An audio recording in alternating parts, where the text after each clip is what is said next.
신사숙녀 여러분, 이야기꾼의 코너에 오신 것을 환영합니다. 제 전 남편이 재혼을 했는데 필요한 장소로 제가 운영하는 예식장을 선택했습니다. 계산할 때가 되자 그는 옛 습관대로 외상을 달아달라고 했죠.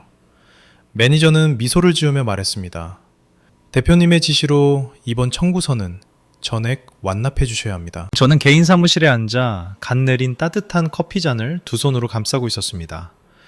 파탄난 결혼 생활의 폐허 속에서 제 사업을 다시 일으켜 세우는데 꼬박 3년이라는 고통스러운 시간이 걸렸습니다. 마침내 저의 웨딩홀 엘리안 이벤트는 청담동에서 확고한 명성을 얻게 되었죠. 똑똑 하는 노크 소리가 제 상령을 깨트렸습니다. 제가 훈련시킨 가장 유능하고 예리한 매니저인 김 실장이었습니다. 주저하는 듯한 표정과 살짝 찌푸린 눈썹을 보니 뭔가 문제가 생겼음을 직감했습니다. 골치 아픈 문제이거나 아주 까다로운 고객이거나 둘 중 하나였죠. 대표님, 이것 좀 봐주시겠어요? 김 실장은 평소보다 신중한 어조로 예약 파일을 제 책상 위에 올려놓았습니다. 저는 한쪽 눈썹을 치켜떴지만 아직 파일을 열어보진 않았습니다. 뭔데요? 고객이 할인을 요구하나요? 아니면 이상한 메뉴를 요청하던가요? 김 실장, 그냥 회사 규정대로 처리해요. 이런 사소한 일로 일일이 물어볼 필요 없잖아요. 아니요, 그런 게 아닙니다. 아직 가격은 확정되지 않았는데 고객이 대표님을 직접 만나고 싶다고 고집을 부리고 있습니다. 옛 친구라면서 특별 대우를 원한다고 하네요. 옛 친구요? 신랑 이름을 확인해 봤는데 낯이 익습니다. 아무래도 전 남편분인 것 같아요. 커피잔을 들고 있던 제 손이 허공에서 멈췄습니다. 갑작스러운 침묵이 방 안을 가득 채웠습니다. 박민준. 지난 3년 동안 입에 올리고 싶지도 않았던 그 이름. 가정법원의 이혼 서류와 함께 영원히 묻어버렸다고 생각했던 그 이름이 가장 예상치 못한 방식으로 다시 떠올랐습니다. 저는 천천히 찻잔을 내려놓았습니다. 도자기 부딪히는 소리가 차갑고 날카롭게 울렸습니다. 보여줘요. 파일을 열었습니다. 굵은 글씨가 제 눈을 찔러왔습니다. 신랑 박민준, 신부 김지수, 예정일은 다음 달. 50개의 테이블이 있는 리셉션과 가장 큰 그랜드 볼룸에서의 슈퍼 VIP 패키지, 그리고 독점적인 장식을 요청한다는 특별 메모가 적혀 있었습니다. 저는 희미하게 냉소적인 웃음을 터뜨렸습니다. 제 버릇 개못 준다더니 3년이 지났지만 민준의 허세와 과시욕은 여전했고 부유한 새아내를 맞이하게 되면서 아마 더 심해진 것 같았습니다. 신부의 이름을 보니 한남동의 신흥 부동산 재벌가의 딸이었습니다. 민준이 왜 그렇게 무리해서라도 호화롭게 꾸미려는지 이해가 갔습니다. 그는 이번 결혼식을 통해 자신의 위상을 굳히고 체면을 세우고 자신이 강남 최고의 예식장을 예약할 만큼 인맥이 넓다는 것을 처가에 보여주고 싶어 하는 것이었습니다. 김 실장은 제 반응을 살피며 조심스럽게 옆에 서 있었습니다. 대표님, 정중하게 거절하는 게 어떨까요? 그날 이미 예약이 찼다고 둘러대면 됩니다. 그 사람이 여기 오면 대표님 입장이 난처해질까봐 걱정됩니다. 예전 일을 아는 직원들도 있어서 긴 말이 나올 수도 있고요. 저는 김 실장을 올려다보았습니다. 제 눈빛은 놀라울 정도로 차분했습니다. 거절이요? 내가 왜 그래야 하죠? 난 사업가예요. 내 문은 누구에게나 열려 있습니다. 돈을 내겠다는 고객을 마다할 이유가 없죠. 게다가 이건 단순한 결혼식이 아니에요. 민준에게 마지막 교훈을 줄 기회입니다. 우리가 함께했던 수년 동안 그가 절대 배우지 못했던 책임감이라는 교훈 말이에요. 거절할 필요 없어요. 제 목소리는 단호하고 또렷했습니다. 예약을 받으세요. 고객은 왕이니까요. 돈만 있다면 우리는 서비스를 제공합니다. 하지만 대표님, 김 실장이 망설였습니다. 그는 가격 협상을 위해 대표님을 만나고 싶어 합니다. 가족이라는 핑계를 댈 텐데요. 전처럼 외상으로 달아놓고 결제를 미루는 꼼수를 부릴까봐 걱정됩니다. 저는 자리에서 일어나 큰 창가로 걸어가 아래로 분주하게 움직이는 서울의 교통흐름을 내려다보았습니다. 과거의 기억들이 물밀듯 밀려왔습니다. 그가 주최했던 끝없는 접대자리들, 서랍 속에 쌓여있던 박민준이라는 서명이 적힌 미지급 청구서들, 아침에 숙취와 함께 사라져버린 나중에 갚을게 라는 헛된 약속들. 이혼 후 그가 저에게 남긴 빚은 무려 5천만 원이었습니다. 제가 한 푼 두 푼 모은 피 같은 돈이었죠. 법정에서 그는 그 모든 것을 가족을 부양하기 위한 사업. 저는 다시 김 실장을 향해 돌아섰습니다. 입가에 있던 미소는 사라지고 사업가의 진지한 표정이 그 자리를 대신했습니다. 김 실장, 내 지시 잘 들어요. 이 예약은 다른 VIP 고객과 똑같이 처리하세요. 단 1원의 할인도 단 하나의 서비스도 없습니다. 물티슈 한 장, 생수 한 병까지 전부 기록하고 서명을 받으세요. 그리고 가장 중요한 건 저는 잠시 멈추고 한마디 한마디 힘주어 말했습니다. 특별 계약서를 작성하세요. 내가 양식을 이메일로 보내줄게요. 이번 결혼식의 환급률은 전액 선불 또는 행사 종료 즉시 완납입니다. 외상 절대 불가, 지인 할인 불가, 예외 없음. 김 실장은 제 의도를 파악한 듯 했습니다. 그의 눈에 장난스러운 빛이 스쳤습니다. 알겠습니다. 영업팀과 바로 진행하겠습니다. 하지만 만약 그가 계속 대표님을 만나겠다고 고집하면요? 그럼 내가 해외 출장 중이거나 이사회 회의 중이라고 하세요. 새 약혼녀 앞에서 마음껏 허세를 부리게 놔두세요. 그 얄팍한 자존심의 값이 얼마나 되는지 한번 보고 싶군요. 김 실장은 고개를 끄덕이며 파일을 챙겨 나갔습니다. 들어올 때보다 훨씬 자신감 넘치는 발걸음이었습니다.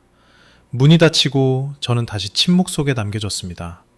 저는 손가락에 낀 사파이어 반지를 만지작거렸습니다. 박민준, 내가 정말 3년 전에 순진하고 사람 잘 믿던 에블린이라고 생각하니? 내 무대를 빌려 재벌 흉내를 내고 싶다고? 좋아, 상상할 수 있는 가장 화려한 무대를 만들어주지. 하지만 이번에는 입장료로 네가 그토록 숭배하는 자존심을 내놔야 할 거야. 김 실장이 나간 후 저는 업무에 집중할 수 없었습니다. 저는 좀처럼 열지 않는 책상 맨 아래 서랍을 열었습니다. 낡은 서류더미 밑에는 모서리가 해진 검은색 가죽 장부가 있었습니다. 그것은 3년간의 쓰라린 결혼 생활을 증언하는 빗장부였습니다. 누렇게 바랜 페이지를 넘겼습니다. 분노와 무력감으로 떨리던 그 시절의 제 필체가 보였습니다. 날짜, 도시계획위원 접대 저녁 식사, 150만원. 날짜, 대학 동기 생일 파티, 200만원. 날짜, 삼촌 은퇴 파티 120만원. 숫자는 끝없이 이어졌습니다. 각 항목은 민준이의 아내의 희생을 담보로 세상 사람들에게 호기롭게 한턱 쏘며 가슴을 펴던 순간들이었습니다. 4년 전 비 오던 밤이 생생하게 기억납니다. 당시 제 사업은 빚을 내어 차린 작은 레스토랑에 불과했습니다. 민준은 허리케인처럼 10명 남짓한 수친구들을 데리고 들이닥쳤습니다. 그는 메뉴판에서 가장 비싼 것들만 주문했습니다. 랍스터, 킹크랩, 수입와인. 식사 내내 그의 우렁찬 웃음소리가 빗소리를 압도했습니다. 다들 마시고 먹어. 내 아내 식당이 곧 내 식당이지. 오늘 밤은 내가 쏜다. 그는 술에 취해 얼굴이 붉어진 채 으스대며 친구의 등을 두드렸습니다. 저는 계산대 뒤에 서서 속이 타들어가는 것을 느꼈습니다. 그날 아침 배달된 해산물 값도 아직 갚지 못한 상태였는데 남편이라는 사람은 공짜 술만 바라고 모인 친구들을 위해 그 모든 것을 낭비하고 있었습니다. 파티가 끝나고 친구들이 비틀거하며 나갔습니다. 민주는 계산대로 비틀거하며 다가왔고 붉게 상기된 얼굴을 제게 들이밀었습니다. 자기야, 외상으로 달아나. 집에 가서 현금 줄게. 지갑을 깜빡했네. 그 지긋지긋한 대사. 외상으로 해줘. 수년 동안 저를 괴롭힌 말이었습니다. 저는 좌절감을 억누르며 그를 쳐다보았습니다. 민주씨, 이번 달에만 벌써 외상이 300만 원이 넘어요. 아직 월세도 직원 월급도 공과금도 못 냈다고요. 제발 그냥 계산해주면 안 돼요? 그의 표정이 순식간에 어두워졌습니다. 그는 계산대를 쾅 내리쳤고 구석에 있던 직원들이 깜짝 놀라 움츠러들었습니다. 당신 대체 왜 그래? 고작 몇 푼 가지고 남편한테 이럴 거야? 내가 노는 줄 알아? 다 우리 가족 먹여 살리려고 사업 인맥 만드는 거라고. 그냥 장부에 적어놔. 내일 줄 테니까. 그는 더러운 접시더미와 직원들의 동정 어린 시선 속에 저를 홀로 남겨둔 채 밖으로 나가버렸습니다. 물론 내일은 결코 오지 않았습니다. 제가 돈을 달라고 할 때마다 그는 똑같은 변명으로 말을 돌렸습니다. 거래처에서 입금이 안 됐다. 부동산에 돈이 묶였다. 적금이 만기 전이다. 결정적인 사건은 그가 제 개인 저장고에 들어가 20년 산 위스키 2병을 몰래 가져갔을 때였습니다. 초창기 저를 도와준 대주주를 위해 아껴두었던 술이었습니다. 술이 없어진 것을 발견하고 따지자 그는 태연하게 이빨을 쑤시며 말했습니다. 아, 그거? 어제 부장님 드렸어. 나 부서장 승진시켜준다고 약속했거든. 남편 커리어가 달린 일인데 고작 술 2병 가지고 쪼잔하게 굴 거야? 그게 얼마짜린지 알기나 해? 나한테 물어보지도 않고 가져갔잖아. 제가 절망에 빠져 소리쳤습니다. 그만 좀 해. 그가 되려 소리를 질렀습니다. 돈 몇 푼에 벌벌 떨면서 바가지 긁는 마누라 노릇 좀 그만해. 내가 크게 한탕하면 당신한테 술창고 하나 통째로 사준다고. 승진은 없었습니다. 대신 그는 빚더미에 더 깊이 빠져들었습니다. 도박과 밤샘 술자리. 제 레스토랑의 외상장부는 페이지를 넘길 때마다 늘어났습니다. 빚이 5천만 원에 달했을 때 저는 더 이상 견딜 수 없었습니다. 이혼 법정에서 그는 판사 앞에서 뻔뻔하게 선언했습니다. 그 빚은 우리 공동생활비의 일부입니다. 그 저녁 식사들은 가족의 미래를 위한 사업 접대였으니까요.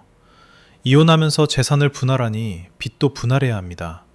아니면 식당이 아내 명이니 아내가 다 가져가든지요. 저는 씁쓸하고 비참한 웃음을 터뜨렸습니다. 저는 그저 자유를 얻기 위해, 그를 제 인생에서 최대한 빨리 도려내기 위해 모든 빚을 떠안기로 동의했습니다. 저는 그 5천만 원을 탈출의 대가, 제 젊은 날의 어리석음에 대한 비용이라고 생각했습니다. 저는 장부를 덮고 다시 서랍 속에 던져 넣었습니다. 그 기억들은 더 이상 저를 아프게 하지 않았습니다. 단지 그에 대한 경멸을 깊게 할 뿐이었죠. 하지만 이번에는 달랐습니다. 박민주는 더 이상 제 남편이 아니었고, 엘리안 이벤트는 그가 마음대로 휘두를 수 있는 영세 식당이 아니었습니다. 저는 그의 치명적인 결함, 그 텅 빈 자존심과 과시욕을 이용해 덫을 도울 생각이었습니다. 그가 그토록 흉내내고 싶어하는 재벌에 걸맞은 달콤하고 화려하고 사치스러운 덫을. 예상대로 김 실장이 예약을 받은 지 이틀 후 제 개인 휴대전화가 울렸습니다. 모르는 번호였지만 뒷자리가 모두 7로 끝나는 골드 번호임을 알아봤습니다. 민주는 항상 그런 거칠애에 집착했습니다. 빈털터리일지언정 전화번호는 그럴싸해야 했고 차는 번쩍거려야 했으니까요. 저는 3번 울리게 놔둔 뒤 전화를 받았습니다. 목소리는 차분했습니다. 에블린입니다. 수화기 너머로 익숙한 목소리가 들려왔습니다. 일부러 거물처럼 보이려고 깔은 중저음의 쉰 목소리였지만 그 밑에 깔린 오만함은 여전했습니다. 나야, 민준이. 잘 지냈어? 사업 잘 된다며? 청담동에서 엘리안이 제일 잘 나간다던데? 고마워요, 민주씨. 전 잘 지내요. 사업도 순항 중이고요. 용건이 있으신가요? 제가 곧 회의에 들어가야 해서요. 저는 잡담할 여지를 주지 않고 짧게 끊었습니다. 민주는 저의 차가운 반응에 당황한 듯 잠시 멈칫했지만 금세 자신감을 회복했습니다. 다름이 아니라 내가 결혼을 하게 됐어. 좋은 집안 여자야. 사업도 크게 하고. 그래서 예정을 생각해서 당신네 예식장을 예약하려고 했지. 사랑은 끝났어도 우리는 문명인으로서 서로 도울 수 있잖아. 당신한테 매출 좀 올려주려고. 저는 헛웃음이 나올 뻔했습니다. 매출을 올려줘? 나를 도와줘? 그는 마치 제게 큰 은혜라도 베푸는 듯 말했습니다. 네, 직원에게 보고 받았습니다. 특별한 날에 엘리안을 믿고 맡겨줘서 고마워요. 하지만 예약 절차는 담당 매니저와 진행해주세요. 아주 프로페셔널한 친구니까요. 아니, 에블린. 민준의 목소리에 조바심이 섞였습니다. 내가 전화한 건 5층 그랜드 볼룸을 예약하고 싶어서야. 직원 말로는 1년 전에 예약해야 한다던데. 당신이 힘 좀 써서 다음 달 18일에 좀 끼워 넣어줄 수 있지? 그리고 우리가 알던 사이인데 내가 팔아주는 거니까 가격도 좀 융통성 있게 해주고. 저는 의자 등받이에 기대어 폭풍우가 몰아칠 듯한 회색 하늘을 바라보았습니다. 드디어 본색을 드러내는군요. 민준의 사전의 융통성이란 엄청난 할인과 수많은 공짜 서비스, 그리고 무엇보다도 외상을 의미했습니다. 민준씨, 제 어조가 단호해졌습니다. 우선 그랜드 볼룸은 수요가 많긴 하지만 당신이 원한다면 제 권한으로 자리를 빼줄 수는 있어요. 하지만 가격과 결제에 관해서는 확실히 해둘 게 있어요. 엘리아는 이제 이 사회와 외부 감사인이 있는 법인회사예요. 모든 거래는 투명해야 하죠. 예전처럼 외상을 줄 수 있는 구멍가게가 아니에요. 제가 규칙을 어기면 주주들에게 큰 문책을 당해요. 소화기 너머로 침묵이 흘렀습니다. 분노로 불그락 푸르락해질 민준의 얼굴이 그려졌습니다. 그는 거절당하는 것, 특히 자신이 한때 무시했던 여자에게 거절당하는 것을 끔찍이 싫어했으니까요. 그게 무슨 소리야? 그가 투덜거렸습니다. 내가 돈 못 낼 것 같아서 그래? 나 예전에 박민준 아니야. 지금 사막 신도시 개발 프로젝트 맡아서 수천억 원이 내 손끝에서 움직인다고. 난 그냥 예정을 생각해서 융통성 좀 발휘해달라는 거지. 돈은 나한테 껌값이야. 그는 미끼를 물었습니다. 자신이 조작한 재벌 페르소나 속으로 걸어 들어온 것입니다. 어머, 정말 잘 됐네요. 저는 명랑한 척 연기했습니다. 그렇게 성공했다면 제가 걱정할 게 전혀 없겠네요. 그렇다면 저희 표준 BYP 절차를 따라주시면 됩니다. 계약서에 결제 일정이 명확히 나와 있어요. 아시다시피 저희 진짜 부자 고객들은 몇 푼 가지고 흥정하거나 외상을 요구하지 않거든요. 그건 좀 없어 보이잖아요. 저는 의도적으로 없어 보인다는 말을 강조했습니다. 그의 급소가 어디인지 정확히 알고 있었으니까요. 민준은 헛기침을 하며 자존심을 수습하려 했습니다. 그럼 당연하지. 내 의도는 그게 아니었어. 그냥 확실히 하려고 했던 거야. 알겠어. 직원한테 계약서 준비하라고 해. 사람 보내서 처리할 테니까. 대신 명심해. 아주 화려하게 준비해야 해. 처가 식구들 앞에서 내 체면 구기지 않게. 걱정 말아요. 저는 차갑고 날카로운 미소를 지었습니다. 당신의 결혼식을 위해 제가 직접 모든 디테일을 챙길게요. 평생 잊지 못할 추억이 되도록 보장하죠. 전화를 끊었습니다. 게임은 이제 막 시작되었습니다. 그는 화려함을 원했습니다. 저는 그에게 화려함을 줄 것입니다. 그는 자신의 클래스를 과시하고 싶어 했습니다. 저는 그에게 그럴 기회를 충분히 줄 것입니다. 다만 그의 빈 지갑과 썩어빠진 자존심이 그 모든 화려함의 무게를 견딜 수 있을지 걱정될 뿐이었죠. 그날 오후 저는 대학 시절 절친인 소영을 청담동의 단골 카페에서 만났습니다. 대형 로펌의 잘 나가는 금융 전문 변호사인 소영은 제 악몽 같은 결혼 생활을 모두 지켜보고 이혼 절차를 신속하게 도와준 유일한 증인이었습니다. 자리에 앉자마자 그녀는 제 심각한 표정을 살폈습니다. 오케이, 긴급 호출한 이유가 뭐야? 재난 상황인 것 같은데. 설마 박민준 그 인간 때문은 아니지? 허세만 가득한 그 빈 깡통 말이야. 저는 웃으며 오렌지 주스를 그녀 쪽으로 밀어주었습니다. 돗자리 깔아도 되겠어. 그 인간 결혼해. 그리고 제일 웃긴 건 필요한 장소로 우리 예식장을 예약했다는 거야. 소영은 마시던 음료를 뿜을 뻔했습니다. 눈이 휘둥그레졌죠. 뭐? 미친 거 아니야? 아니면 그냥 뻔뻔함의 극치인 거야? 옛날 빚도 안 갚았으면서 또 뜯어먹으러 온다고? 그리고 넌 그걸 수락했고? 당연하지. 제가 차분하게 대답했습니다. 왜 안 돼? 돈 내는 고객인데. 에블린, 너 미쳤어? 소영이 테이블을 내리쳤습니다. 그 인간 돈 없어. 내가 그 부류 잘 알잖아. 똑같은 수법 쓸 거야. 먹고 입 싹 닫고 도망가기. 또 그 인간 자선사업 해줄 셈이야? 5천만 원으로도 부족했어? 저는 고개를 저으며 핸드백에서 낡은 검은색 장부를 꺼냈습니다. 5천만 원의 총액이 적힌 마지막 페이지를 펴서 테이블 위에 올려놓았습니다. 나 안 잊었어, 소영아. 이런 한 푼까지 다 기억해. 여기 봐. 조카 돌잔치 400만 원, 시어머니 생신 250만 원, 유령회사 회식비 600만 원. 전부 내 피와 땀이었어. 소영은 한숨을 쉬며 장부를 바라보았습니다. 그래서 어떻게 받아낼 건데? 소송은 못하잖아. 바보같이 이혼 합의할 때 부채 처리를 명시 안 했으니까. 서류상의 근거가 없어. 뭐 양심의 호소에서 받아내게? 돈을 돌려받으려는 게 아니야. 저는 그녀의 눈을 똑바로 바라보며 단호하게 말했습니다. 이번은 그 인간한테 5천만 원이 없다는 걸 알아. 난 다른 걸 받아낼 거야.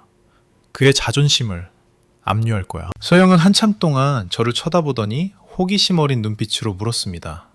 무슨 꽁꽁이야? 불어봐. 부탁 하나만 하자. 민준이 현재 재정 상태 좀 확인해 줄 수 있어? 은행 쪽에 인맥 있잖아. 소영은 고개를 끄덕이며 전화를 꺼내 몇 군데 통화를 했습니다. 약 15분 후 그녀는 심각하면서도 흥분된 표정으로 돌아왔습니다. 에블린, 네 말이 맞았어.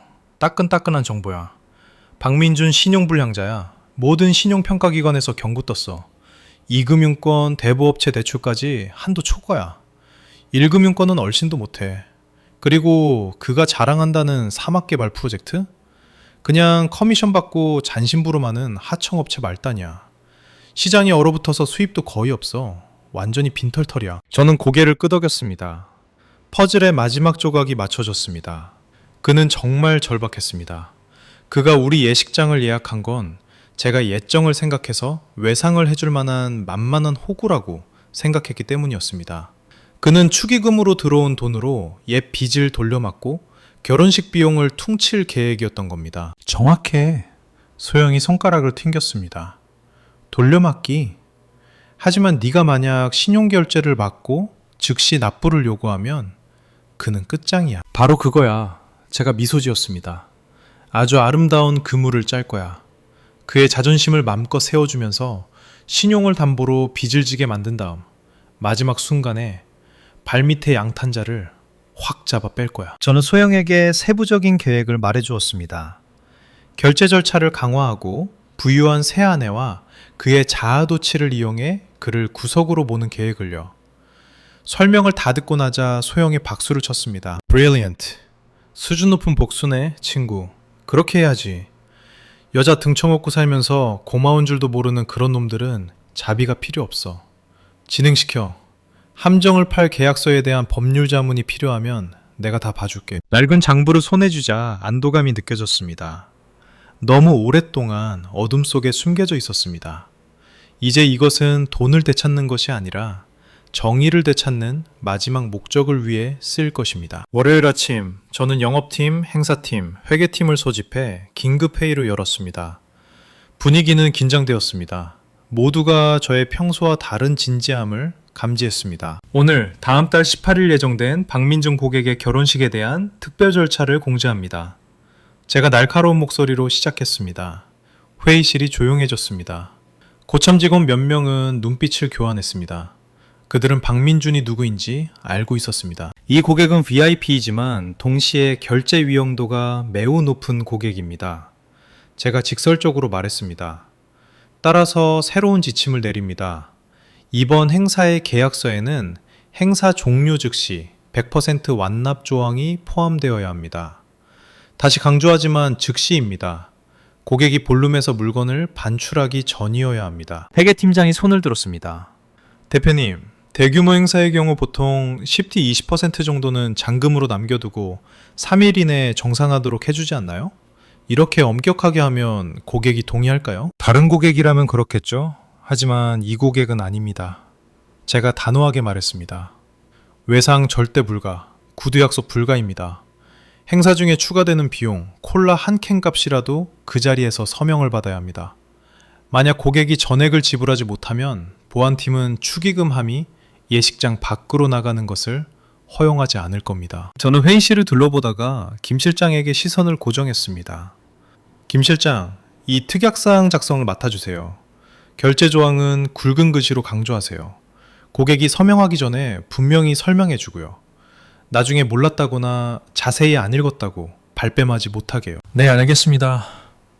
김 실장이 결연하게 고개를 끄덕였습니다. 그리고 제가 계속했습니다. 장식과 메뉴에 관해서는 고객이 원하는 대로 다 해주세요. 사실 우리 최고급 패키지를 적극적으로 권유하세요. 하지만 원칙은 돈 낸 만큼 받는다입니다. 에콰도르산 생화를 원하면 꽃값의 70%를 선입금해야 합니다. 알래스카 킹크랩을 원하면 재료비를 미리 내야 해요. 이 행사를 위해 우리 자본을 먼저 쓰지는 않을 겁니다. 직원들이 웅성거렸습니다. 제가 이렇게 엄격하고 세세한 지침을 내리는 것을 본 적이 없었지만 그들도 이것이 개인적인 안갚음이 아니라 명백한 위험으로부터 회사를 보호하기 위한 조치임을 이해했습니다. 대표님, 만약 고객이 난동을 부리며 돈을 못 내겠다고 하면 어쩌죠? 억류라도 해야 하나요? 그럼 우리 평판에 안 좋지 않을까요? 젊은 영업 직원이 불안한 듯 물었습니다. 저는 안심시키듯 미소 지었습니다. 걱정 마요. 박민준 같은 사람은 목숨보다 체면을 중시해요.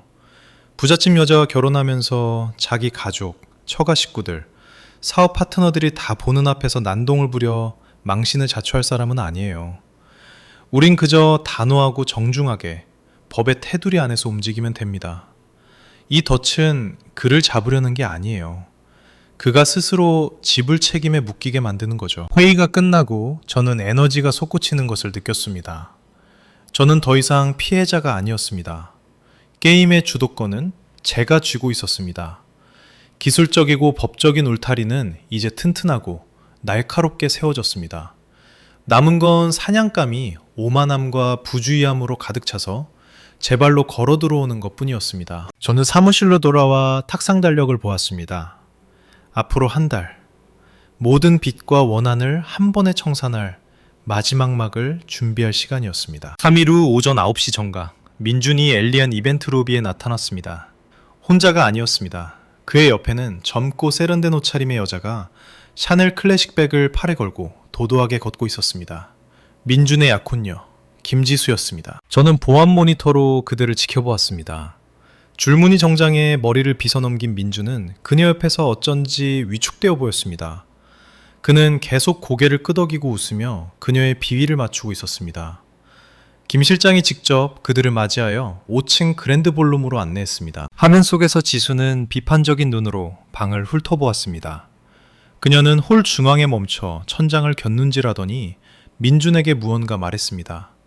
민준은 즉시 손수건을 꺼내 이마에 땀을 닦으며 당황한 기색을 보였습니다. 저는 오디오 피드를 켰습니다. 이 천장 좀 봐, 오빠. 지수의 날카로운 목소리가 경멸을 담아 울렸습니다. 너무 낮잖아. 내가 이탈리아에서 주문한 스와로브스키 샹들리에를 어떻게 달라는 거야? 여기가 청담동 최고라며 고작 이거야? 민준은 급히 그녀를 달랬습니다. 지수야, 여기가 이 건물에서 제일 높은 천장이야. 6m나 된다고. 샹들리에도 충분히 달 수 있어. 내가 친구한테 부탁해서 우리를 위해 이 제일 좋은 홀을 빼둔 거야. 지수는 입술을 삐죽 내밀더니 휴대전화를 꺼내 영상통화를 걸었습니다. 잠시 후 화면에 또 다른 젊은 여자의 얼굴이 나타났습니다. 고급 스파에 있는 듯한 모습이었습니다. 야, 예진아, 여기 좀 봐. 지수가 카메라를 돌려 홀을 보여주었습니다. 예식경 보러 왔는데 5성급이라더니 꼴이 말이 아니야. 예진이라는 여자의 목소리가 스피커를 통해 들려왔는데 비꼬는 투가 역력했습니다. 어머 세상에, 지수야. 거기 볼륨 너무 작다. 천장도 낮아서 신랑이 머리 찍겠어. 안 그래도 키도 작은데 거기 서면 더 작아 보이겠다. 내 결혼식은 파크하야트에서 했잖아. 거긴 천장이 10m였어. 넌 재벌한테 시집가는 건데 이런 구멍가게에서 하는 거야? 친척들이 다 비웃겠다. 예진의 말은 불에 기름을 붓는 격이었습니다. 지수의 얼굴이 분노로 붉어졌습니다. 그녀는 전화를 끊고 민준에게 화살을 돌렸습니다. 들었지? 예진이가 비웃잖아. 오빠가 어떻게든 해결해. 내 결혼식은 최고여야 해. 걔 코를 납작하게 해줘야 한다고. 이 촌스러운 빨간 카펫 다 걷어치우고 수입산 네이비 벨벳으로 깔아. 꽃장식도 100% 생화로 해. 싸구려 조합 따위 절대 안 돼. 민준의 얼굴이 하얗게 질렸습니다. 하지만 자기야, 그 모든 걸 바꾸면 비용이 뭐? 지수가 쏘아붙였습니다. 지금 나한테 돈 아끼는 거야? 부동산 재벌이라며. 돈은 문제 없다며. 그런데 고작 이런 디테일 가지고 쪼잔하게 굴 거야? 오빠가 해결 못하면 내가 아빠한테 말할게. 대신 남편으로서 체면 구겨줘도 난 몰라. 치명타였습니다. 민준이 가장 두려워하는 것은 처가 식구들에게 무시당하는 것이었습니다. 그는 즉시 가슴을 펴고 허세를 부렸습니다. 말도 안 되는 소리. 누가 돈 아낀대. 난 그냥 자기가 스트레스 받을까봐 그런 거지. 좋아. 원하는 대로 다 해. 그는 약혼녀에게 잘 보이기 위해 거짓 권위를 잔뜩 담아 김 실장에게 소리쳤습니다. 이봐요, 김 실장. 내 아내 말 들었죠? 요청사항 다 적으세요. 카펫, 조명, 꽃 다 바꿔요. 제일 좋고 비싼 걸로 해줘요. 돈은 얼마가 들든 상관없으니까. 김 실장은 프로페셔널한 미소를 짓고 있었지만 눈에는 민준에 대한 동정이 살짝 스쳤습니다. 물론입니다, 고객님. 모두 기록했습니다. 수정된 상세 견적서를 작성해서 오늘 오후 승인 요청 드리겠습니다. 저는 모니터를 끄고 의자에 깊숙이 몸을 기댔습니다. 자존심 대결이 시작되었고 민준의 사랑스러운 약혼녀는 제가 상상했던 것보다 더 빨리 그를 벼랑 끝으로 밀어붙이고 있었습니다. 그 예진이라는 사촌이 제 뜻밖의 비밀병기였군요. 그날 오후 김 실장은 수정된 견적서를 들고 제 사무실로 왔습니다.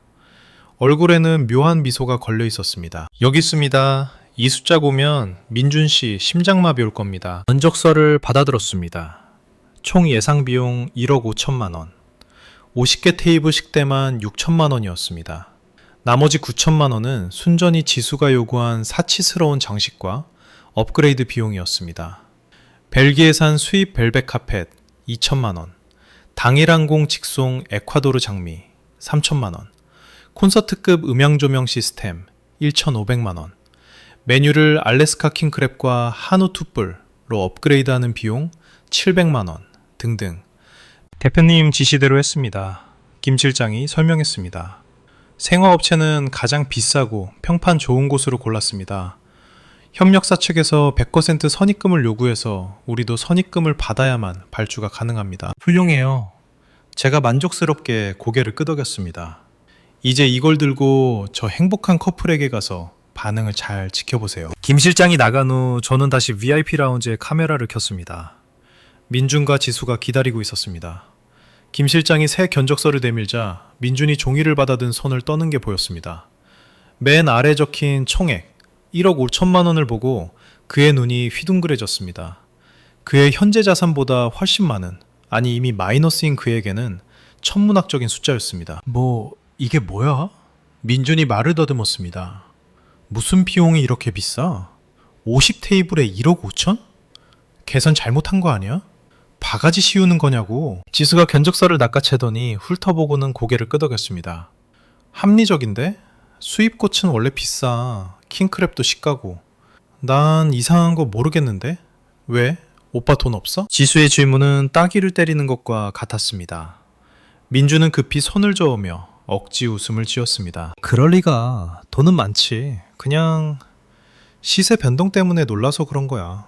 괜찮아. 자기가 좋다면 이걸로 해. 그는 김 실장에게로 돌아섰습니다. 침착해 보이려 했지만 이마에는 식은땀이 맺혀 있었습니다. 좋아, 이 안으로 진행하지. 그런데 말이야, 에블린이랑 나 사이를 봐서 가격 좀 깎아주거나 결제 스케줄 좀 융통성 있게 해줄 수 있지? 김 실장은 정중하지만 단호하게 고개를 저었습니다. 죄송합니다, 박린준 고객님. 대표님의 지시는 명확합니다. 수입 품목과 프리미엄 식재료를 매일 공수해야 하기 때문에 할인은 불가능합니다. 또한 슈퍼 VIP 패키지의 회사 규정상 계약 시 50%를 보증금으로 선납하고 잔금 전액은 행사 직후 완납하셔야 합니다. 20%? 민준이 비명을 질렀습니다. 지금 당장 7,500만 원을 내라고? 네, 고객님. 김 실장이 카드 단말기를 앞으로 밀었습니다. 카드나 계좌 이체 중 편하신 방법으로 하시면 됩니다. 민준이 마른 침을 삼키는 게 보였습니다. 휴대전화 삼매경에 빠진 지수를 힐끗 보았습니다. 그녀는 약혼자의 곤경 따위는 안중에도 없었습니다. 그는 이제 와서 발을 빼기엔 너무 늦었다는 걸 알았습니다. 남자의 자존심이 허락하지 않았죠. 민준은 잠시 전화를 받겠다며 자리를 비웠습니다. 아마 어디선가 고금리 대출을 끌어오르는 것이겠죠. 약 15분 후 그는 조금 덜 긴장된 표정으로 돌아왔지만 여전히 불안해 보였습니다. 저기 김 실장, 민준이 속삭였습니다. 솔직히 내 현금이 저기 사막당 매입건에 묶여 있어. 아직 정산이 안 됐거든. 일단 보증금 30%만 걸면 안 될까? 한 4,500 정도. 나머지는 나중에 줄게. 에블린이랑 나 오래된 사이잖아. 설마 빡빡하게 굴겠어? 김 실장은 보안 카메라를 올려다보며 제 승인을 구하는 듯 했습니다. 저는 문자를 보냈습니다. 30% 동의해. 대신 행사 직후 100% 완납 확약서에 서명하게. 예외 없음. 문자를 확인한 김 실장이 고개를 끄덕였습니다. 알겠습니다, 고객님. 대표님과의 관계를 고려해 특별히 이번만 30% 보증금으로 진행해 드립니다. 하지만 이 확약서에 서명해 주셔야 합니다. 잔금 전액과 추가 비용은 예식 종료 즉시 완납한다는 내용입니다. 연체 시 총 계약금의 20%가 위약금으로 부과됩니다. 보증금을 깎았다는 말에 민준의 얼굴이 밝아졌습니다. 그는 에블린이 아직 자신에게 미련이 있거나 적어도 너무 독하게 굴지는 못할 거라고 생각했을 겁니다. 그는 위약금 조항 따위는 읽지도 않고 펜을 잡아 서명했습니다. 그의 머릿속은 이미 계산이 끝났을 겁니다. 일단 서명하고 결혼식 당일에 축의금으로 최대한 막자. 모자라면 읍소하지 뭐. 신혼 첫날 밤 신랑한테 돈 내놓으라고 닥달할 사람이 어디 있겠어? 됐지? 민주는 안도의 한숨을 내쉬며 신용카드를 여러 장 꺼냈습니다. 4,500만 원의 보증금을 결제하는데 무려 3장의 서로 다른 카드가 필요했습니다. 화면을 보며 저는 썩소를 지었습니다. 자기 결혼식 보증금을 내려고 카드 돌려막기를 하는 재벌이라니. 결제가 끝나자 지수가 일어서며 드레스를 매만졌습니다. 됐지? 가자. 나 스파 해야겠어. 꽃장식 제대로 하라고 전해. 그들이 떠났습니다. 민주는 다리에 납덩이를 단 듯 무겁게 걸었습니다. 들어올 때의 허세는 사라지고 빚의 무게에 짓눌린 남자의 뒷모습만 남았습니다. 그는 방금 자신이 한 서명이 마지막 남은 존엄성에 대한 사형 선고라는 사실을 꿈에도 몰랐습니다. 결혼식 당일까지는 조용할 줄 알았는데 3일 후 초대받지 않은 손님이 나타났습니다. 바로 민준의 어머니이자 제 전 시어머니였던 박 여사였습니다. 박 여사는 여전했습니다. 요란한 명품 로고가 박힌 바지 정장에 개목걸이만큼 굵은 금목걸이를 하고 싸구려 시장에서 급하게 산 듯한 과일 바구니를 들고 나타났습니다. 그녀는 로비 전체가 울리도록 큰 목소리로 떠들며 리셉션 데스크로 직진했습니다. 에블린 어딨어? 나왔다고 전해. 얘 시어머니가 보러 왔다고. 당황한 직원이 제게 전화를 걸었습니다. 저는 피할 수 없는 일이라 생각하고 한숨을 쉬시며 올려보내라고 했습니다. 제 사무실에 들어오자마자 박 여사는 과일 바구니를 책상 위에 쿵 내려놓고 달려와 제 손을 잡았습니다. 얼굴에는 3년 전에 그 끔찍한 이혼전쟁 따위는 없었던 일인 양 환한 미소가 걸려 있었습니다. 어머나 세상에, 에블린. 너 정말 용됐구나. 너무 화려하고 예뻐져서 못 알아볼 뻔했어. 저는 부드럽게 손을 빼고 앉으라고 권했습니다. 안녕하세요, 박 여사님. 오랜만이에요. 무슨 일로 오셨나요? 제가 어머니가 아닌 박 여사님이라고 부르자 그녀의 표정이 살짝 굳어졌지만 금세 회복했습니다. 아유, 너무 딱딱하게 그러지 마라. 한때는 가족이었잖니. 민준이가 여기서 결혼한다고 해서 내가 얼마나 기뻤는지 몰라. 네가 성공해서 기쁘고 너희 둘이 아직 좋게 지내는 것 같아서 또 기쁘고. 저는 희미한 미소를 지으며 물 한 잔을 따라주었습니다. 민준 씨는 고객이고 저는 서비스를 제공하는 입장입니다. 그냥 비즈니스예요. 박 여사는 물을 한 모금 마시며 제 사무실의 가구들을 눈으로 감정하듯 훑어보더니 본론을 꺼냈습니다. 그래, 나도 민준이한테 그랬다. 이왕이면 너 팔아주라고. 저기, 우리끼리 얘기지만 솔직히 말할게. 이번 결혼식 비용이 만만치 않잖니. 네가 예정을 생각해서 좀 깎아줄 수 없겠니? 결혼 선물이라 치고 한 20% 정도만. 우리가 고부지간으로 지낸 세월이 있는데. 저는 경멸감이 밀려오는 것을 느끼며 그녀를 바라보았습니다. 제가 며느리였을 때는 딸처럼 대해준 적이 한 번도 없었습니다. 장을 볼 때마다 10원 단위까지 검사하고 제 출신이 미천하다며 아들에게 어울리지 않는다고 타박하던 사람이었습니다. 이제 제가 돈이 있어 보이니 모녀지간 연기를 하고 있군요. 박 여사님, 도와드리고 싶지만 회사 규정상 안 됩니다. 가격은 정찰제예요. 제가 할인해드리면 그 차액을 주주들을 위해 제 사비로 메꿔야 합니다. 이해해 주시리라 믿어요. 할인이 안 된다는 말에 박 여사의 얼굴이 시무룩해졌습니다. 하지만 그녀는 포기하지 않았습니다. 그녀는 큼직한 핸드백에서 낡고 다른 반찬통, 뭉치를 꺼내 제 책상 위에 요란하게 올려놓았습니다. 그래, 알았다. 가격을 못 깎아주면 이거라도 해줘. 결혼식 날 비싼 음식들이 많이 나오잖니. 랍스터니 한우니 하는 것들. 손님들이 다 못 먹을 텐데 남기면 아깝잖아. 직원들한테 얘기해서 남은 음식은 여기다 좀 싸달라고 해라. 시골에 있는 조카들 갖다 주게. 버리면 벌 받아. 저는 반질반질한 유리 책상 위에 놓인 기름기 낀 플라스틱 통들을 믿을 수 없다는 듯 쳐다보았습니다. 박 여사의 찌질함은 정말이지 새로운 차원에 도달했습니다. 아들의 호화 결혼식을 남은 음식 싸가는 뷔페로 만들 작정이었습니다. 제 인내심이 바닥났습니다. 저는 일어나 책상을 돌아 나와 그녀를 정면으로 마주했습니다. 박 여사님, 죄송하지만 직설적으로 말씀드릴게요. 여기는 5성급 행사장이지 동네 기사식당이 아닙니다. 저희 규정상 위생 문제와 브랜드 이미지 때문에 남은 음식을 포장해 가시는 건 절대 금지되어 있습니다. 게다가 아드님은 부유한 집안의 딸과 결혼합니다. 사돈댁에서 이런 모습을 보시면 뭐라고 생각하시겠어요? 박 여사의 얼굴이 홍당무처럼 빨개졌습니다. 그녀는 의자에서 벌떡 일어나 제게 삿대질을 했습니다. 오냐, 알만하다. 이제 돈 좀 벌었다고 우릴 무시하는구나. 그렇지? 내가 쪽팔리게 할까봐 겁나냐? 난 신랑 엄마야. 내 권리라고. 내가 돈 내고 먹는 음식인데 싸가든 버리든 내 마음이지. 어디서 훈계질이야? 착각하시네요. 제가 차가운 얼음장 같은 목소리로 대답했습니다. 음식값은 민준 씨가 되는 거고 아직 완납도 안 됐어요. 그리고 여긴 제 사업장입니다. 저는 부적절한 요구를 거절할 권리가 있습니다.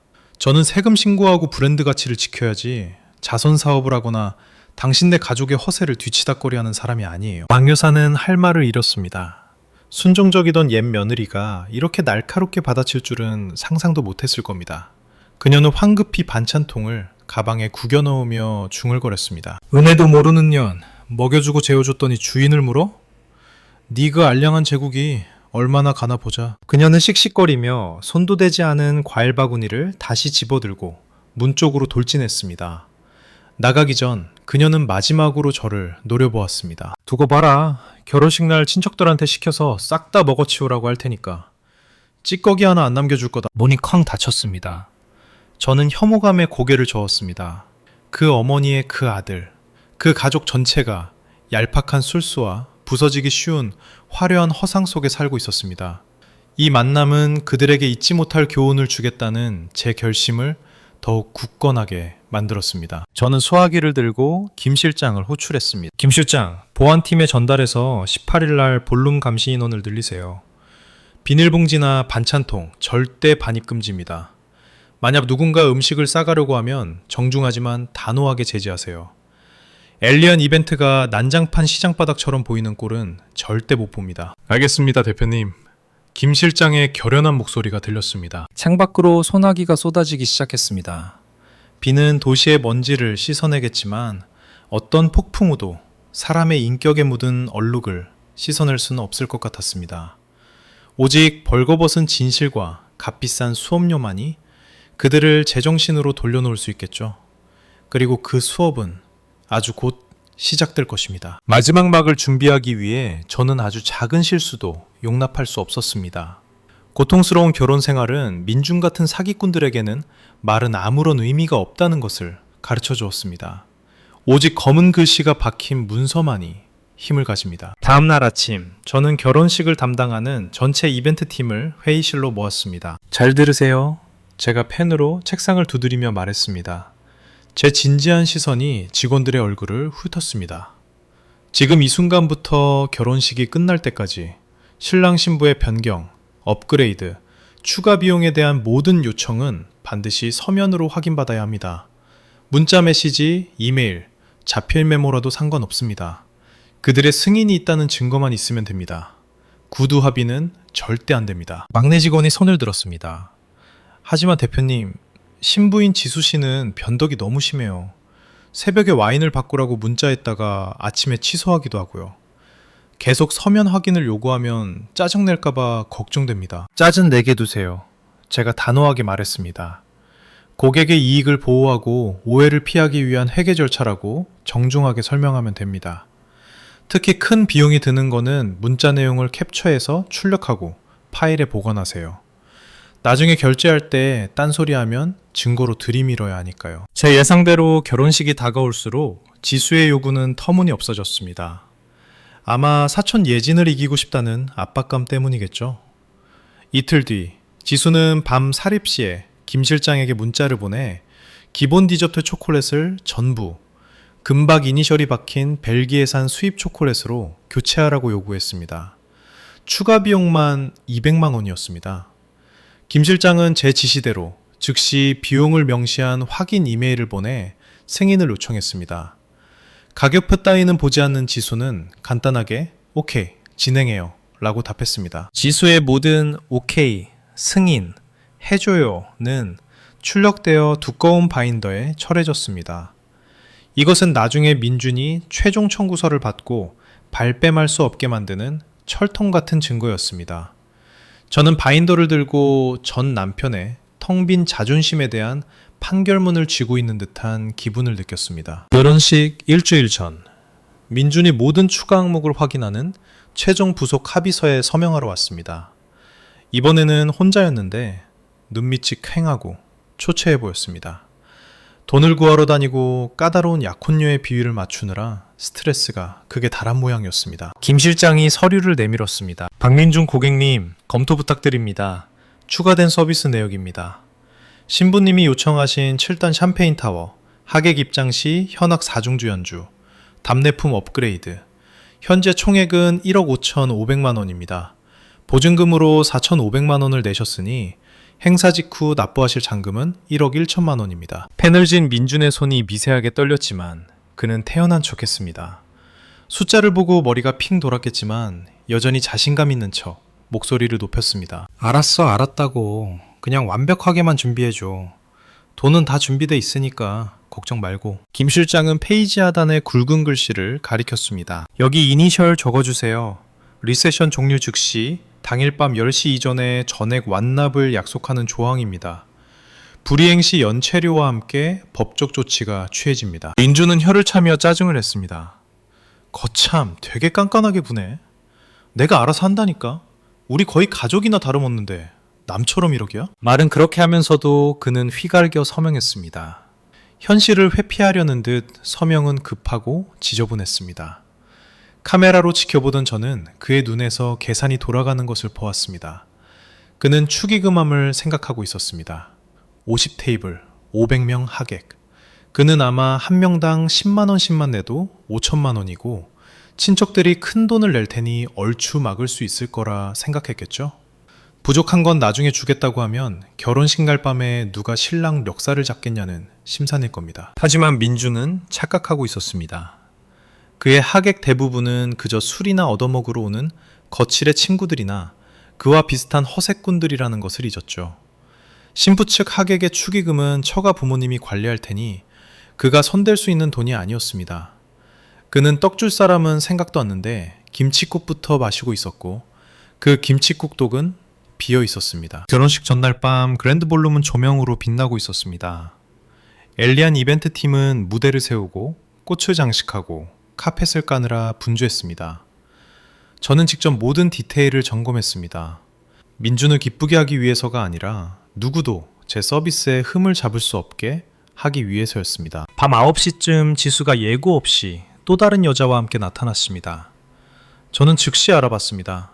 라이벌 사촌 예진이었습니다. 잔뜩 멋을 부린 예진의 날카로운 눈은 결점을 찾는 레이더처럼 볼륨을 훑었습니다. 지수야, 자기야.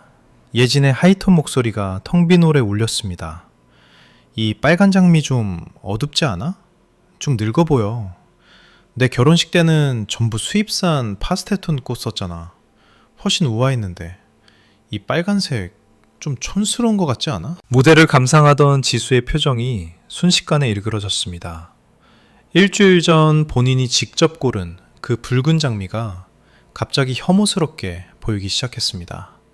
질투심에 눈이 먼 그녀는 뒤를 돌아 김 실장을 고래고래 불렀습니다. 김 실장, 이리 와봐요. 음향팀을 지휘하던 김 실장이 달려왔습니다. 네, 신부님, 무슨 일이시죠? 이거 바꿔요. 지수가 꼬다치를 가리키며 명령했습니다. 이 빨간 장미 싹 다 치워요. 하얀 튤립이랑 호정란으로 바꿔요. 이 촌스러운 빨간색 꼴도 보기 싫으니까. 김 실장은 당황했습니다. 하지만 신부님, 지금 밤 9시입니다. 이미 장식이 다 끝났고 계약서에서도 승인하셨잖아요. 지금 바꾸려면 생활을 새로 공수할 시간도 부족하고 비용이 엄청나게 됩니다. 상관없어요. 지수가 소리치며 비웃고 있는 예진을 곁눈질했습니다. 돈은 내가 주잖아요. 알아서 해결해요.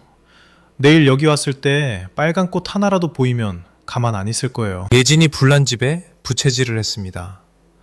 맞아, 지수야. 결혼은 한 번뿐이잖아. 사소한 거에 신경 쓰지 마. 네 남편 재벌이라며. 돈 좀 더 드는 게 무슨 대수야. 기세가 등등해진 지수는 전화를 꺼내 민준에게 걸었습니다. 저는 민준의 목소리는 듣지 못했지만 지수가 소리 지르는 건 똑똑히 들었습니다. 오빠가 어떻게 하든 상관없어. 돈 낸다고 하든지 아니면 결혼식 엎어버리든지 해. 15분 후 땀에 젖은 민준이 허겁지겁 달려왔습니다. 예진을 본 그는 상황을 즉시 파악했습니다. 그는 지수를 옆으로 끌고 가 필사적으로 속삭였지만 결국 약혼녀의 노려보는 눈빛과 사촌의 비웃음 앞에서 다시 한번 굴복했습니다. 그는 김 실장에게 다가와 풀죽은 목소리로 말했습니다. 그냥 바꿔줘요. 비용은 청구서에 추가하고. 김 실장이 2층 난간에서 지켜보던 저를 올려다보았습니다. 저는 살짝 고개를 끄덕였습니다. 그가 다시 민준에게 말했습니다. 알겠습니다, 고객님. 긴급 야간 작업이라 인력을 추가하고 프리미엄 가격으로 꽃을 사와야 해서 추가 비용 500만 원이 발생합니다. 여기 확인서에 서명해 주세요. 민준은 눈을 질끈 감고 보지도 않은 채 서명했습니다. 빚더미 위에 또다시 500만 원이 얹어졌습니다. 저는 그 광경을 보며 고개를 저을 수밖에 없었습니다. 자존심은 정말 양날의 검이어서 민준의 텅 빈 주머니를 난도질하고 있었습니다. 운명의 날이 밝았습니다. 저는 일찍 행사장에 도착해 검은색 정장을 갖춰 입었습니다. 오늘 저는 단순한 오너가 아니라 이 마지막 연극의 총 연출자였습니다. 저는 리셉션과 보안 직원을 모두 모아 마지막 브리핑을 했습니다. 오늘은 중요한 날입니다. 제가 또렷하게 말했습니다. 하객이 많을 테니 보안을 철저히 하세요. 프런트 데스크 직원들에게 분명히 말합니다. 어떤 경우에도 보안 절차를 건너뛰게 해주겠다며 팁이나 뇌물을 받아서는 안 됩니다. 만약 돈을 받고 물건 반출을 돕거나 외상을 묵인하는 직원이 있다면 즉시 해고할 겁니다. 직원들이 일제히 대답했습니다. 알겠습니다. 그들은 제가 빈말을 하지 않는다는 걸 알고 있었습니다. 오전 10시쯤 소영이 도착했습니다. 제 절친은 화려한 붉은 드레스를 입고 마치 시상식에 온 듯 완벽하게 꾸미고 있었습니다. 쇼 관람 준비 완료, 보스. 그녀가 윙크하며 팝콘 봉지를 들어 보였습니다. 명당 자리에 앉으려고 일주봤지? 김치국 마시지 마. 제가 웃었습니다. 메인 이벤트는 마지막이야. 내 사무실 가서 차나 한잔 하자. 우리는 행사장 구석구석을 비추는 모니터가 있는 통제실로 갔습니다. 볼룸은 순백의 튤립과 우아한 난초로 장식되어 숨막히게 아름다웠습니다. 신부가 원하던 그대로였지만 그 아름다움 뒤에는 신랑을 덮칠 빛의 산이 기다리고 있었습니다. 오전 11시 하객들이 도착하기 시작했습니다. 신랑 측 가족이 먼저 왔습니다. 박 여사는 붉은 벨벳 드레스에 금 비녀를 꽂고 전당포를 털어온 것처럼 금붙이를 주렁주렁 매달고 있었습니다.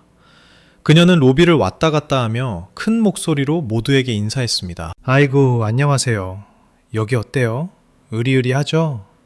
우리 민준이가 여기 사장이랑 아주 막역한 사이라서 신경 좀 써달라고 했더니 아주 싹 바꿨네. 저 꽃 좀 봐요. 다 유럽에서 온 거예요. 엄청 비싼 거라고. 시골에서 올라온 친척들은 입을 다물지 못하며 칭찬을 쏟아냈습니다.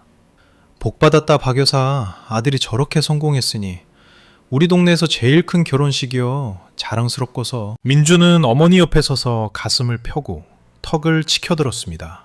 흰색 턱시도를 입은 그는 제법 말끔해 보였지만 시선이 불안하게 정산 카운터 쪽을 힐끗거리는 것만 떼면요. 그는 이 찰나의 영광을 즐기고 있었습니다. 친척들의 텅 빈 칭찬이 잠시나마 암울한 현실을 잊게 해주었으니까요. 그때 매끈한 마이바흐 한 대가 입구에 섰습니다. 지수의 부모님이 내렸습니다. 성공한 사업가 티가 나는 그들의 조용한 자신감은 시끄럽고 과한 민준네 가족과 극명한 대조를 이뤘습니다. 민준이 달려가 차 문을 열며 허리를 90도로 숙였습니다. 오셨습니까, 장인어른, 장군님. 오시는 길 편안하셨습니까? 장인어른은 그저 고개만 까딱하고는 차갑고 평가하는 듯한 눈으로 민준을 훑어보고 안으로 들어갔습니다. 그는 새 사위가 마음에 들지 않는 기색이 역력했습니다. 그저 철없는 딸의 고집을 꺾지 못했을 뿐이죠. 지수가 차에서 내렸습니다. 작은 집 한 채 값인 맞춤 웨딩드레스를 입고 눈부시게 빛났습니다.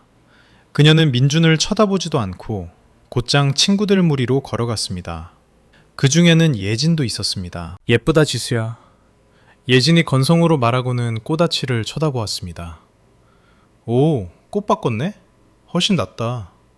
돈 좀 깨졌겠는데? 별거 아냐. 지수가 콧방귀를 뀌었습니다. 오빠가 나한테 껌뻑 죽잖아. 내가 원하면 뭐든 다 해줘. 모니터 속에서 저는 두 가족 사이에 홀로 선 민준을 보았습니다. 한쪽은 그를 향해 거짓 칭찬을 퍼붓는 시골 사람들, 다른 한쪽은 그를 내려다보는 부유한 엘리트들. 그는 곧 무너질 무대 위에서 연기하려 애쓰는 꼭두각시였고, 저는 그 마지막 줄을 당기려는 인형사였습니다. 피로연은 음악과 건배 소리로 활기차게 진행되었습니다.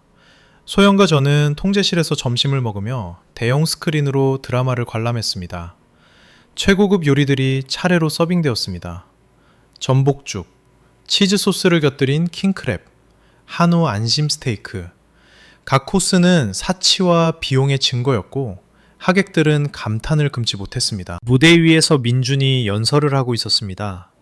그는 운명적인 사랑과 부모님에 대한 감사를 이야기했지만 주로 자신의 성공을 자랑하는 데 시간을 썼습니다. 오늘 함께 해주셔서 감사합니다. 최고급 음식과 가장 희귀한 와인을 마음껏 즐기십시오. 여러분의 만족이 저에게는 가장 큰 성공입니다. 건배! 그는 마치 대본을 외운 듯 유창하게 말했지만 보안팀이 지키고 있는 출구 쪽을 볼 때마다 눈동자가 흔들렸습니다. 아래층에서는 박 여사가 테이블을 돌아다니며 큰 소리로 자랑했습니다. 많이들 드세요. 우리 민준이가 이 랍스터를 미국 메인주에서 비행기로 공수해온 거예요. 한 마리에 수십만 원짜리라고. 우리처럼 성공하면 자식한테 돈 아끼는 거 아니지. 한편 무대 근처 테이블에서 지수의 어머니는 얼굴을 찌푸리고 있었습니다. 그녀는 웨이터를 불렀습니다. 이봐요. 냅킨이 왜 이렇게 엉성하게 접혀있죠? 입맛 떨어지게. 그리고 와인을 왜 이렇게 조금 따라요? 꽉 채워요. 우리가 술 취할까봐 그래요? 그녀가 타박했습니다. 웨이터는 사과하며 지시를 따랐습니다. 그녀는 친구들을 향해 말했습니다. 솔직히 여기가 5성급이라는데 서비스는 영 별로네.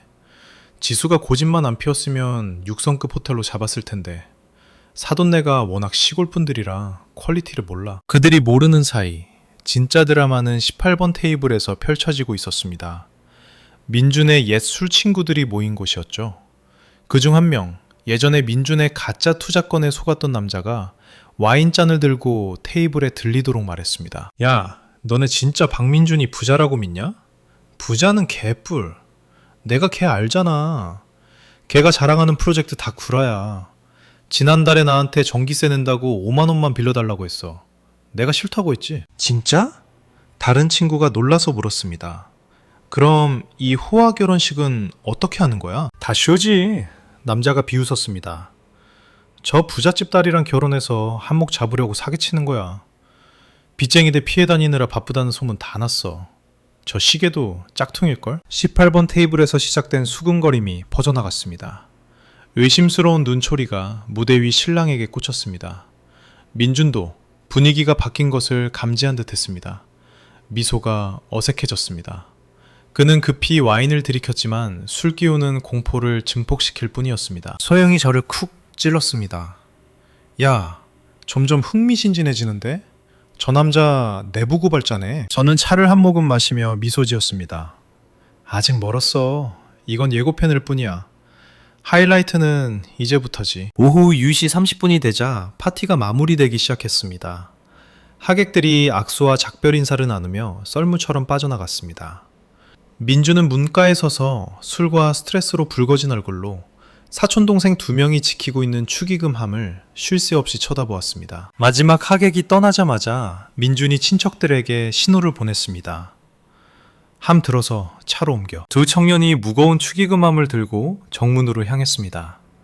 바로 그때 김 실장과 덩치 큰 보안요원 3명이 그들의 앞을 막아섰습니다. 죄송합니다, 박민준 고객님. 김 실장이 정중하지만 단호하게 말했습니다. 계약서에 따라 행사장에서 물품을 반출하기 전에 잔금을 전액 정산하셔야 합니다. 민준은 얼어붙었습니다. 얼굴에서 핏기가 싹 가셨습니다. 그는 애써 태연한 척하며 소리쳤습니다. 무슨 소리야, 비켜. 돈은 집에 가져가서 세어보고 줄 거야. 우리 친구 사이인데 무슨 행패야. 죄송합니다만 규정은 규정입니다. 김 실장은 긴 청구서를 내밀며 침착하게 대응했습니다. 잔금 1억 1천만 원에 긴급 꽃교체 비용 500만 원, 총 결제 금액은 1억 1,500만 원입니다. 정상 카운터로 가셔서 결제해 주십시오. 나중에 준다니까. 민준이 고함을 지르며 김 실장을 밀치려 했습니다. 내가 에블린한테 전화해서 너 자르라고 할까? 아들이 막히는 걸 본 박 여사가 달려와 비명을 질렀습니다. 이게 뭐 하는 짓이야? 손님들 앞에서 강도질이라도 하겠다는 거야? 저건 내 아들 축의금이야. 당장 안 비키면 소리 지를 거야. 순식간에 보안 요원들이 인간벽을 만들어 출구를 봉쇄했습니다. 긴장감이 감돌았습니다. 차를 기다리던 지수와 그녀의 부모님이 소란을 듣고 돌아보았습니다. 무슨 일이야? 장인어른이 엄한 목소리로 물었습니다. 장인을 본 민주는 패닉에 빠졌습니다. 아무것도 아닙니다, 아버님. 직원들이랑 약간 착오가 있어서요.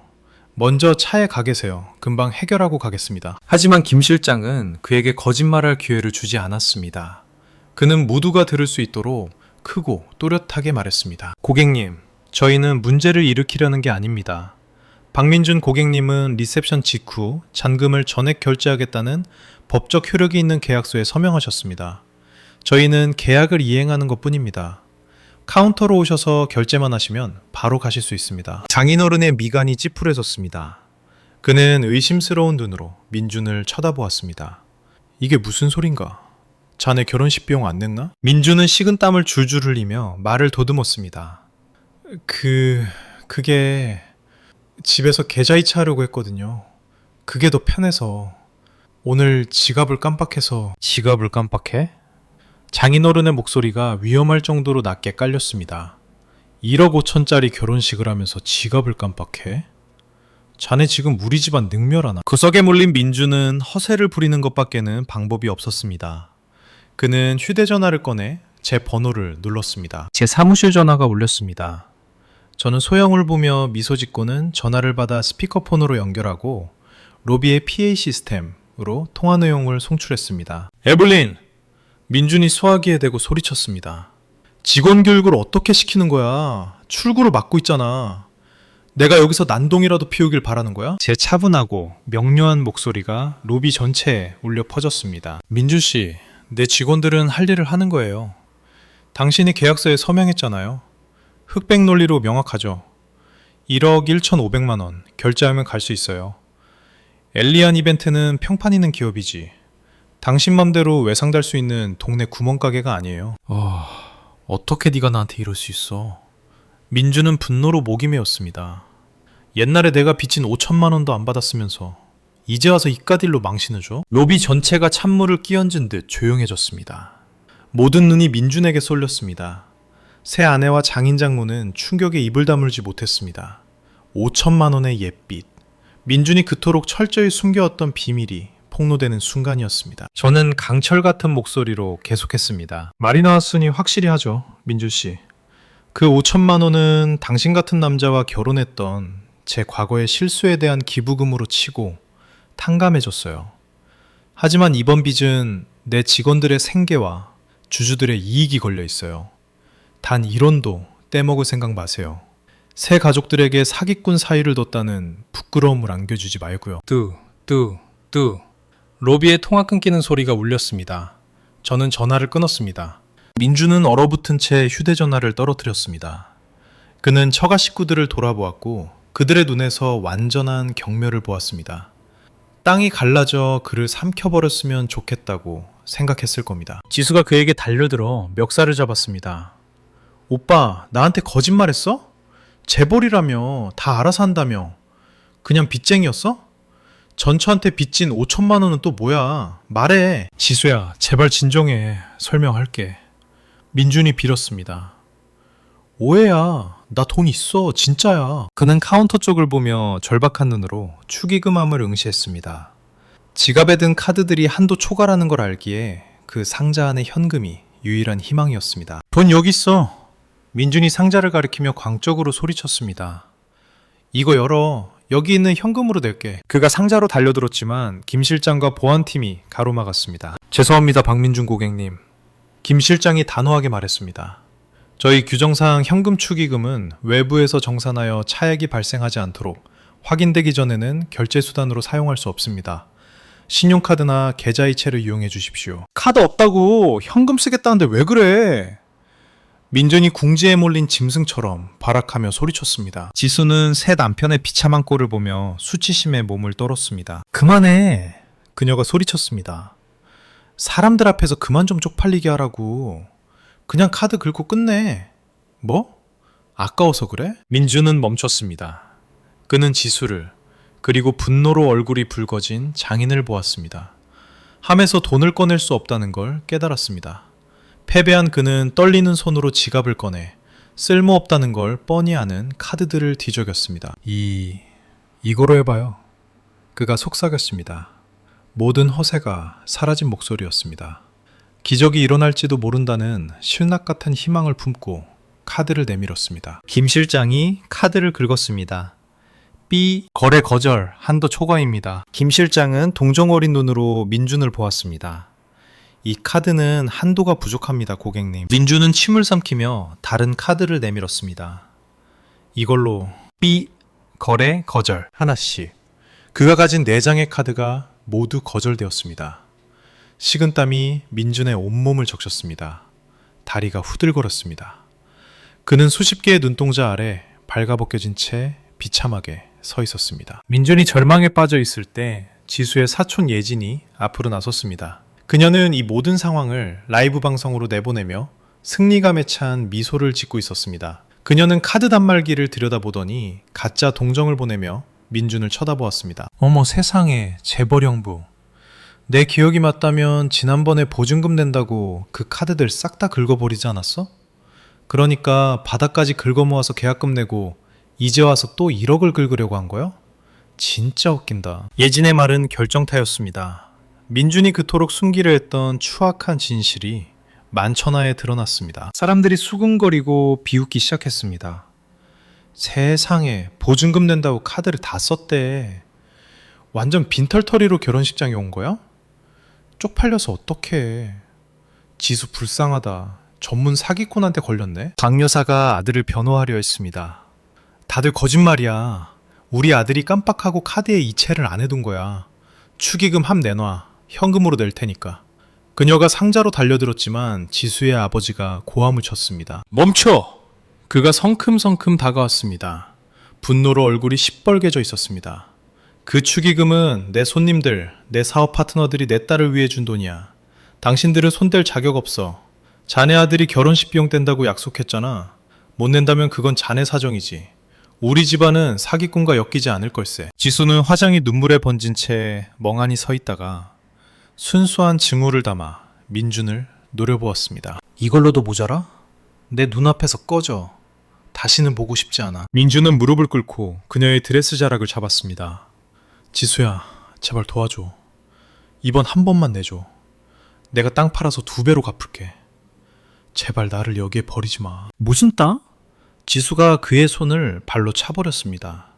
민준은 바닥에 나뒹굴었습니다. 거짓말쟁이. 예진이가 다 확인했어. 너 땅 같은 거 없잖아. 그냥 말단 심부름꾼이라며. 날 속였어. 화려한 엘리안 이벤트 로비에서 펼쳐진 난장판이자 비극이었습니다. 모니터를 보면서 저는 통쾌함보다는 깊은 연민을 느꼈습니다. 가짜자아의 대가는 그 어떤 호화 파티보다 훨씬 비쌌습니다. 결국 가족의 공개적인 망신을 더 이상 두고 볼 수 없었던 지수는 이를 악물고 아버지에게 돌아섰습니다. 아빠, 카드 좀 줘요. 그냥 빚 갚고 여기서 나가고 싶어요. 더는 여기 못 있겠어. 아버지는 결제해. 김 실장이 카드를 긁었습니다. 영수증 출력기가 윙 소리를 냈습니다. 승인되었습니다. 여기 서명해주세요, 고객님. 지수는 서명한 뒤 두툼한 영수증 뭉치를 구겨서 바닥에 주저앉은 민준에게 던졌습니다. 자, 그 말을 끝으로 그녀는 뒤도 돌아보지 않고 나갔고 가족들이 그 뒤를 따라 쌌습니다. 마지막으로 나가던 예진은 수천 명의 시청자에게 윙크를 날리고 민준을 비웃으며 사라졌습니다. 로비에는 넋이 나간 민준과 통곡하며 바닥에 주저앉은 박 여사, 그리고 그들의 친척들이 낸 얇은 봉투 몇 개만 담긴 축의금 한만이 남았습니다. 제 사무실에서 휴대전화 알림이 울렸습니다. 회사 계좌로 1억 1,500만 원이 입금되었습니다. 저는 책상 서랍을 열고 낡은 검은색 장부를 꺼냈습니다. 마지막 페이지를 펴고 정갈한 글씨로 적었습니다. 날짜, 오늘, 옛빚 5천만 원, 명예와 자존심으로 전액 상환돼. 계정 종결. 저는 그 페이지를 찢어 책 전체와 함께 문서 3단계에 넣었습니다. 기계가 윙 돌아가며 고통스러운 기억, 음모, 지난 3년의 쓴맛을 의미 없는 종이 조각으로 갈아버렸습니다. 끝났다. 제가 조용히 말하며 소영을 돌아보았습니다. 그녀가 제 어깨를 두드렸습니다. 축하해, 자유를 위하여. 오늘 밤 파티하자. 근데 여긴 말고. 나가서 타코 트럭이나 가서 맥주 마시자. 넌 그럴 자격 있어. 저는 미소 지으며 모니터를 끄고 사무실 불을 껐습니다. 우리는 엘리안 이벤트의 화려한 조명과 전 남편의 인생이 난파된 잔해를 뒤로하고 걸어 나갔습니다. 밖에는 비가 그치고 공기가 상쾌하고 시원했습니다. 저는 자유와 평화의 달콤한 맛을 음미하며 깊은 숨을 들이마셨습니다. 제 인생, 저의 진짜 인생은 이제 막 시작되었습니다. 그리고 신사숙녀 여러분, 이것이 오늘 밤의 이야기입니다. 이것은 단순히 드라마틱한 결혼과 그 몰락에 관한 이야기가 아니라 겉모습이 전부인 시대의 진정한 가치에 대한 교훈적인 이야기입니다.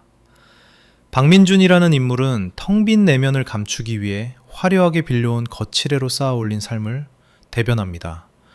그는 자신의 자존심을 위해 정직함을 저당 잡힐 수 있다고 생각했지만 인생의 근본적인 법칙을 잊었습니다.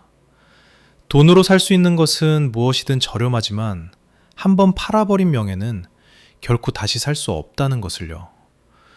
오직 진심과 진정성 있는 노력만이 지속 가능한 가치를 만듭니다. 반짝이는 모든 가짜 껍데기는 조만간 진실의 거친 빛에 의해 벗겨지기 마련입니다. 경청해 주셔서 감사합니다. 안녕히 주무세요. 다음에 뵙겠습니다.